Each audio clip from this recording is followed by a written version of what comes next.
నమస్తే. మీకు తెలియని నెంబర్ నుంచి ఫోన్ వస్తుంది. సార్, మీరు ఫోన్ లిఫ్ట్ చేయగానే అవతల వ్యక్తి తనను కస్టమ్స్ ఆఫీస్ నుంచి మాట్లాడుతున్నట్టుగా పరిచయం చేసుకుంటారు.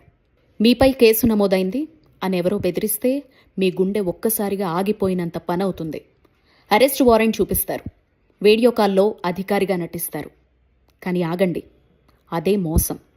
ఇది నిజమైన అరెస్ట్ కాదు, ఇది డిజిటల్ అరెస్ట్. ఇలాంటి మోసాలతో దేశంలో చాలా రాష్ట్రాల్లో సైబర్ నేరగాళ్లు మోసాలకు పాల్పడుతున్నారు. అనేక మంది డబ్బులు కోల్పోతున్నారు. నేరగాళ్లు ఎలా మీ డబ్బు వ్యక్తిగత సమాచారం తెలుసుకుంటారో ఈ వీడియోలో ఇప్పుడు మనం చూద్దాం. డిజిటల్ అరెస్ట్ అంటే సైబర్ నేరగాళ్లు టెక్నాలజీని వాడి మిమ్మల్ని భయపెట్టి డబ్బు దోచుకునే కొత్త పద్ధతి. పోలీసులు, సిబిఐ అధికారులు, కస్టమ్స్ లేదా ట్రాయ్ అధికారులుగా నటిస్తారు.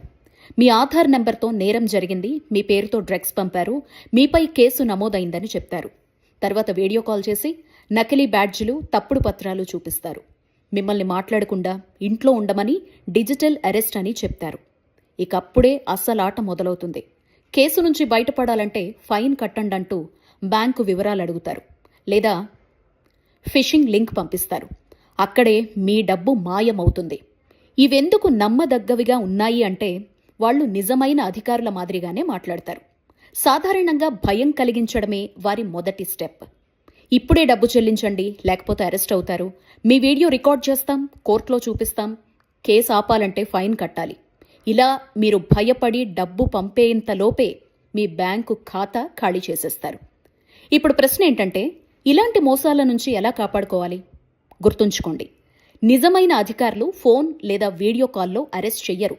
ఎవరు డబ్బడిగినా అది మోసమే. మీ బ్యాంకు వివరాలు, ఓటీపీ, పాస్వర్డ్ ఎవ్వరికీ చెప్పకండి. అనుమానాస్పద లింక్స్ని క్లిక్ చేయకండి. ఎవరైనా బెదిరిస్తే వెంటనే స్థానిక పోలీసుల్ని లేదా సైబర్ సెల్ని సంప్రదించండి. సైబర్ క్రైమ్ ఫిర్యాదులకు 1930 లేదా cybercrime.gov.in వెబ్సైట్లో ఫిర్యాదు చేయాలి. డిజిటల్ అరెస్ట్ అంటే మోసం, నిజమైన కేసు కాదు. భయపడకండి, తెలివిగా ఆలోచించండి. ఈ వీడియో నచ్చితే మీ ఫ్యామిలీ మెంబర్స్కి, ఫ్రెండ్స్కి షేర్ చేయండి. అలాగే మన ఛానల్ని సబ్స్క్రైబ్ చేసుకోండి.